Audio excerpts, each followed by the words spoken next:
Hello and welcome to Go Tell It on the Mountain, a channel that is inspired by God and meant for sharing His Word with others. Thank you for joining. I'm Heather, and I'm reading the Bible in chronological order and doing that on camera to share it with you, along with some comments that I have that you're welcome to stay for or sign off if you are not interested, and that's totally okay. Today, we're going to be reading Exodus 12 and 13 up to verse 16. Up through that verse, we are reading about the Passover meal and the all of the regulations that God gave Moses about Passover, and then also the consecration of the firstborn. We just read in the previous episode about all of the plagues that came upon Egypt because Pharaoh kept hardening his heart, or the Lord was hardening Pharaoh's heart, so that the Lord would then do more signs and wonders so that the Egyptians would know that He was the Lord and that He'd said to let the Israelites go. So therefore they needed to let the Israelites go. So let's have a word of prayer and we'll get started. Father in heaven, thank you for your word. Thank you for the time that we get to spend together reading your word and talking about it, Lord. Father, please open my eyes to what I read. Please open our ears to what we hear between the reading and you, and open our minds to understand and our hearts to accept. Thank you, Lord. Amen. Okay, so let's get started at Exodus chapter 12, and the topic is the Passover and the festival of unleavened bread. The Lord said to Moses and Aaron in Egypt, "This month is to be for you the first month of your year.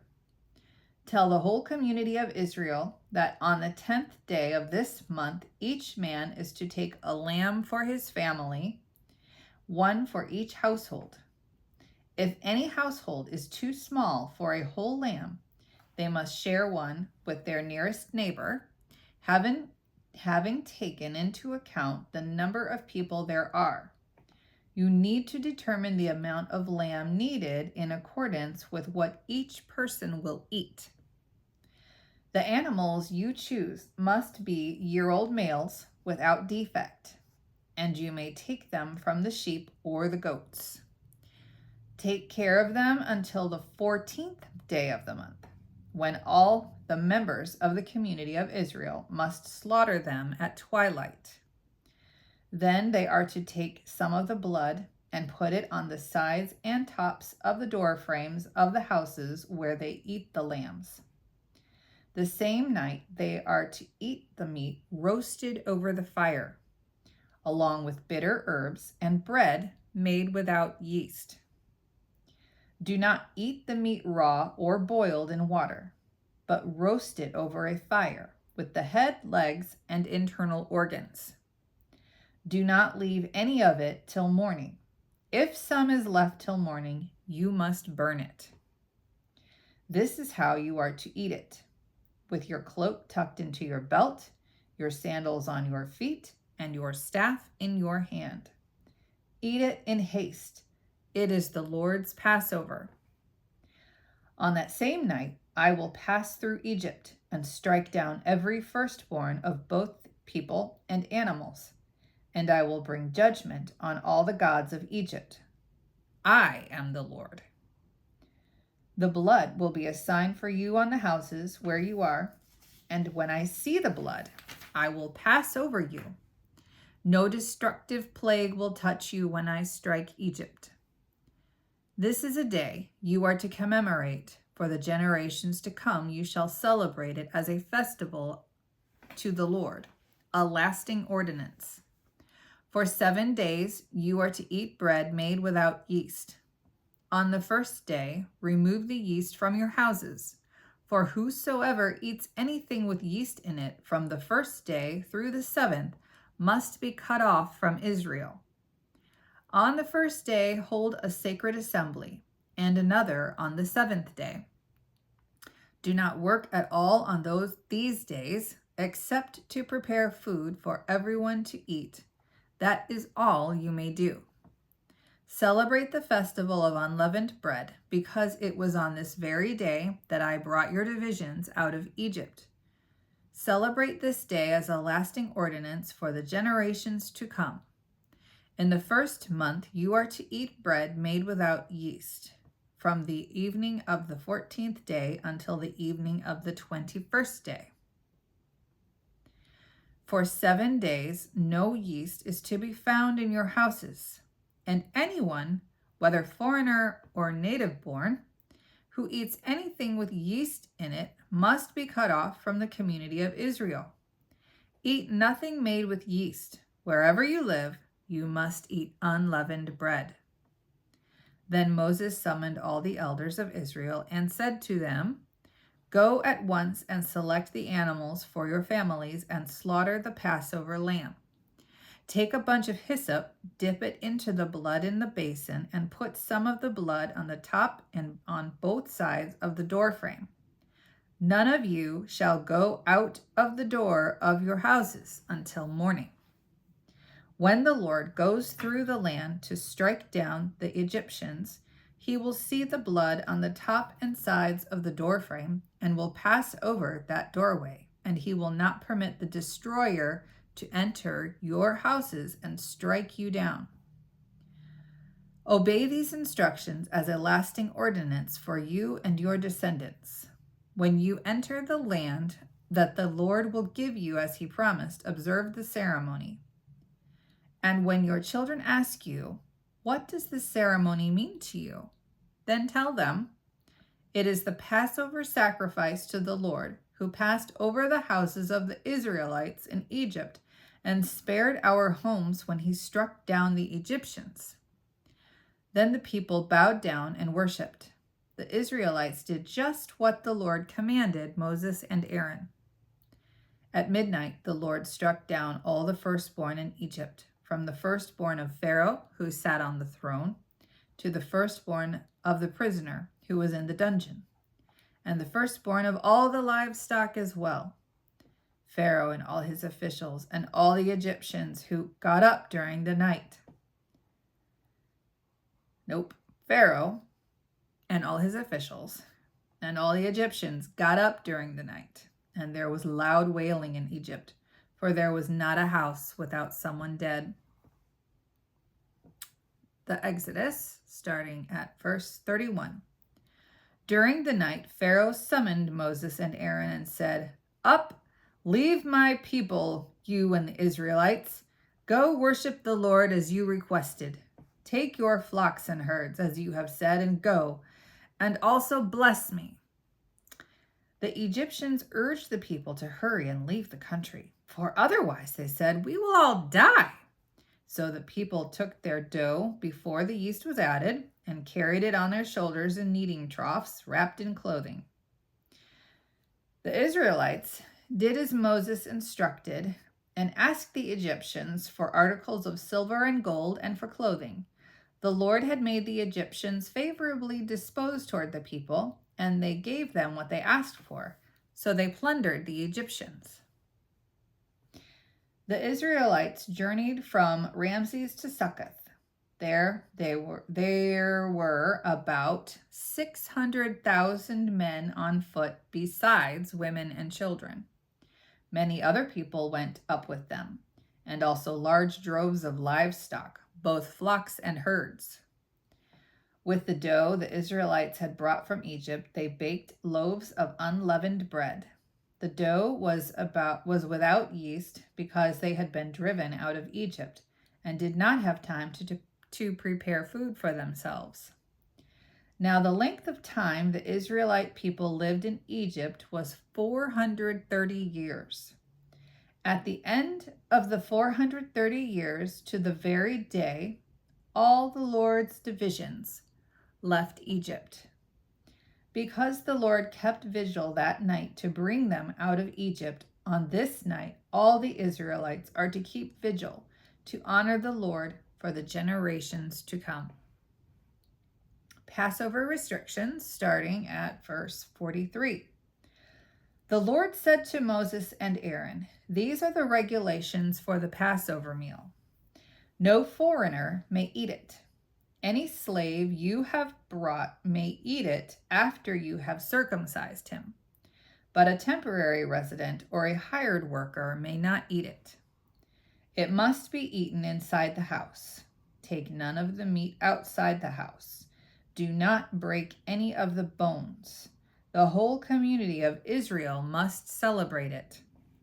A foreigner residing among you who wants to celebrate the Lord's Passover must have all the males in his household circumcised.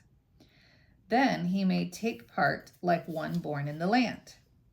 No uncircumcised male may eat it. The same law applies both to the native born and to the foreigner residing among you. All the Israelites did just what the Lord had commanded Moses and Aaron. And on that very day, the Lord brought the Israelites out of Egypt by their divisions. Consecration of the firstborn, starting at chapter 13. The Lord said to Moses, "Consecrate to me every firstborn male. The first offspring of every womb among the Israelites belongs to me, whether human or animal." Then Moses said to the people, "Commemorate this day, the day you came out of Egypt, out of the land of slavery, because the Lord brought you out of it with a mighty hand. Eat nothing containing yeast. Today, in the month of Aviv, you are leaving, when the Lord brings you into the land of the Canaanites, Hittites, Amorites, Hivites, and Jebusites, the land he swore to your ancestors to give you, a land flowing with milk and honey. You are to observe this ceremony in this month. For 7 days, eat bread made without yeast, and on the 7th day, hold a festival to the Lord.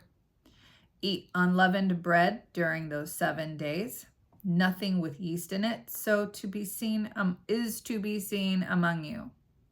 Nor shall any yeast be seen anywhere within your borders. On that day, tell your son, I do this because of what the Lord did for me when I came out of Egypt. This observance will be for you like a sign on your hand and a reminder on your forehead that this law of the Lord is to be on your lips. For the Lord brought you out of Egypt with his mighty hand. You must keep this ordinance at the appointed time, year after year. After the Lord brings you into the land of the Canaanites and gives it to you as he promised on the oath to you and your ancestors, you are to give over to the Lord the first offspring of every womb. All the firstborn males of your livestock belong to the Lord. Redeem with a lamb every firstborn donkey, but if you do not redeem it, break its neck. Redeem every firstborn among your sons. In days to come, when your son asks you, "What does this mean?" say to him, "With a mighty hand the Lord brought us out of Egypt, out of the land of slavery. When Pharaoh stubbornly refused to let us go, the Lord killed the firstborn of both people and animals in Egypt. That is why I sacrifice to the Lord the first male offspring of every womb and redeem each of my firstborn sons. And it will be like a sign on your hand and a symbol on your forehead that the Lord brought us out of Egypt with his mighty hand." All right, that's today's reading. The next reading we'll finish chapter 13 and get into chapter 14, which is about crossing the Red Sea. And then I'm not sure how far yet I'm going to go beyond that. Chapter 15 is the Song of Moses and Miriam. So it reads kind of like a poem, like a song, as it says, song. So I'm not sure because there's a lot of content moving beyond that. So I'll figure that out. But let's talk about some comments that I have from today's reading. So the timing of the Passover, I always thought it was immediate. I'm gonna be honest. I thought it was like the day Moses told Pharaoh was the day it was happening. And I don't know if it ended up working out that way or at the timing, but from here, the Lord declared that month to be the first month of their year, of the Israelites' year. And on the 10th day, they were to choose a lamb, which could be a sheep or a goat. and care for it. And then on the 14th day, they would slaughter it at twilight. And then the Passover meal was the night of the slaughter, which I'm pretty sure I knew that one. that was same day, same night. And the meal, I'd never really paid attention to that before, to be honest. So I'm curious if you had. But the Passover meal was very specific that it had to be roasted over a fire with, and they had bitter herbs, and they had to have bread made without yeast. And I looked up what bitter herbs would have been. So the bitter herbs eaten, what I found, that they were symbolic of the bitterness of slavery of Egypt, or slavery in Egypt, and likely included plants such as lettuce, endive, chicory, and dandelions in the ancient times. And while today most commonly would be horseradish and romaine lettuce would be today's choices. And then it also said that both fresh and dried forms can be used, but pickled herbs are not appropriate. And then unleavened bread, which I didn't know much about, is known as matzo, is eaten to commemorate the haste in which the Israelites fled Egypt because they didn't have time for the bread dough to rise. So I looked up images of it, and then it says it's a flat cracker-like bread made only from flour and water with no yeast. And that's how the images looked. If you've ever had it, I have not had it yet. So if you've had it, please put that in the comments and tell us what you think of it, if you like it. I did find some recipes, but it had some more ingredients, a couple more ingredients in it. So, but it's modern day, right? Making of unleavened bread or matzo. Okay, so the lamb was roasted over a fire. It couldn't be eaten raw, which or boiled, and it couldn't have any broken bones. And it had the head and the legs and the internal organs, which I was like, okay, that basically is like a whole, right? The whole animal. And that was symbolic of the Israelites' redemption from Egypt. And then eating all the meat or burning leftovers in the morning, and eating fully dressed, I was like, what does it matter about like the way they were dressed and having the staff in their hand, like ready to go, eating quickly, was about, being in haste and ready to leave, ready for the Exodus. Now, the blood on the door frames, I'd known about that for a long time as part of the Passover, that, the top and the sides of the door frames being a sign that God would pass over their homes. But I hadn't noticed before that it said that the destroyer, the destroyer would not go in and kill anyone in the home. Let me find that. I caught that again. The door frame. He will not permit the destroyer to enter your houses and strike you down. So that was my first time noticing that. And then the festival of unleavened bread, commemorating that God brought them out of Egypt and hurried departure that it was. So the first and the 7th days of the festival, which is 7 days long, are holy days, and no work is permitted except to prepare food. And I got confused because I thought it was no work at all on the whole 7 days. But then as I read it again and I looked up information on it, and it confirmed that it's the 1st and the 7th days. And then I was curious, why does yeast have to be removed? Like, I understood unleavened bread for being able to leave without having to wait for the bread to rise. But for the festival, like, why, I didn't understand. So, and why did they have to remove yeast from the houses? That was it. So that was a physical symbol of the swift departure, because they could not wait for the bread to rise. And then some more information around that is that it symbolizes spiritual purification, that yeast is a symbol of sin, because the Bible often uses yeast as a symbol of sin, which can spread and corrupt an entire batch of dough or a person's life. Just as a little leavens the whole lump. Actually, I don't know where that quote came from. Okay, so then removing sin. The command to remove yeast from the home was a spiritual act of searching for and removing sin from one's life. And then embracing a new life by removing all the leaven, individuals are encouraged to embrace a new pure life free from the leaven of pride and sin, much like the Israelites were called to live in a clean and set apart life outside of Egypt.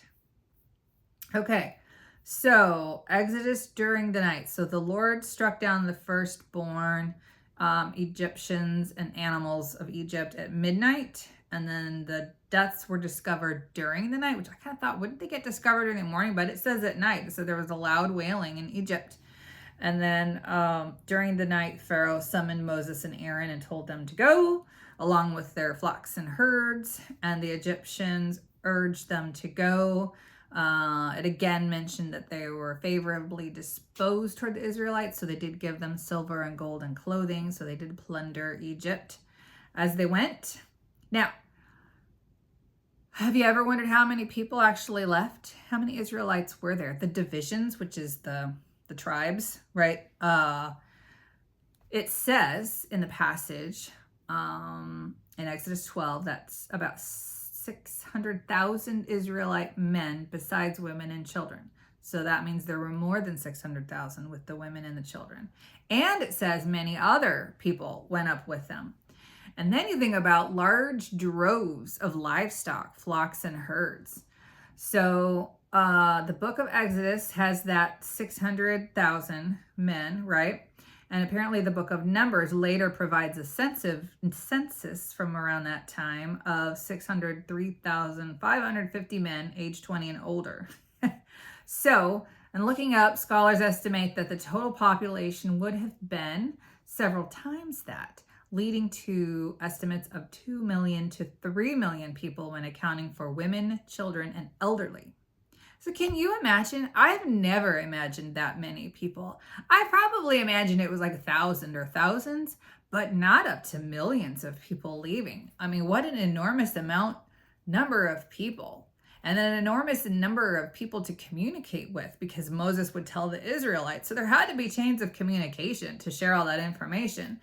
And it would have to take time for word to get around. Some scholars propose that the Hebrew word for 1,000, when it said 100, 600,000, Aleph is the word, may not mean a literal number, but rather could refer to a clan or a military unit. And that would lead to a smaller number, like tens of thousands. But I'm skeptical of that, because if the book of Exodus and the book of Numbers kind of match, then I would think we are in that 2 million to 3 million number. So we'll find out till we're in heaven, but curious. Okay, and tell me if you have different information. Please feel free to put that in the comments. Okay, so Passover restrictions. I found those to be fascinating, and also not surprising in some senses, because with the male slaves having to be circumcised, or foreigners and all their males in their house having to be circumcised, that goes along with God's covenant for circumcision. And that the native born males, of course, would also have to be circumcised. So that went along with things. The temporary or hired workers could not eat it at all, but it didn't say they were in danger of death, right? And then the meal had to be eaten inside the house, and none of the meat could be taken outside the house, and none of the bones could be broken. And the whole community would have to celebrate for the Passover. I think the celebration was the festival versus just the meal, because it felt to me like the passage went back and forth between the meal itself and the festival of Passover. So if you had any different ideas about that, feel free to put that in the comments. And so finally, consecration of the firstborn. So honestly, I've kind of wondered, what is consecration? So consecration is really like dedicated to the Lord, or considered to be sacred, to consider something sacred. So it means dedicating the firstborn males to God and that they belong to Him. At first, I thought it meant they would have to do sacrifice of like baby boys, but no, that's not what it said. So thank goodness. I thought, no, because the human life is, supposed to be life for a life. So why would He be asking for human sacrifice when He was telling them not to do that or we may get to that, but that other cultures were doing that. So the firstborn males had to be sacrificed except for donkeys because they were not suitable for sacrifice. So they could be redeemed. Well, either they had to have their neck broken if they weren't redeemed, but redeemed means sacrificed on their behalf, a lamb. And then also the firstborn male humans could be redeemed with a lamb. And then I thought it was immediate, but the passage says that the consecration, so those sacrifices, and then the festival of unleavened bread would start when they're brought into the promised land. Now, it took them a while to get to the promised land, and we'll read through that, but they don't just get there immediately.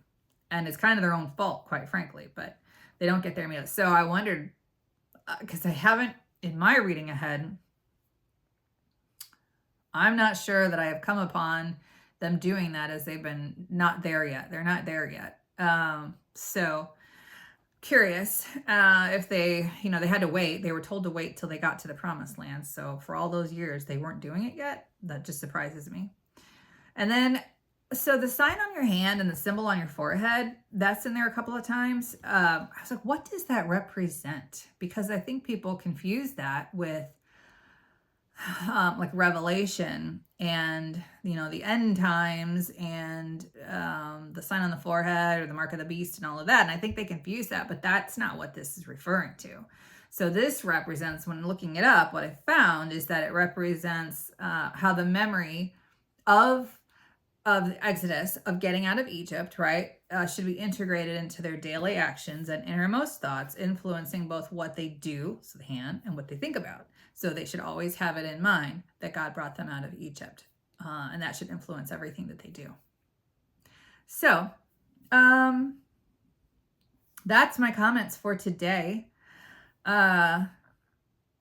If you have any other comments or thoughts, feel free to add them to the comments. If you have any prayer requests, please put those in as well. We'd love to have those.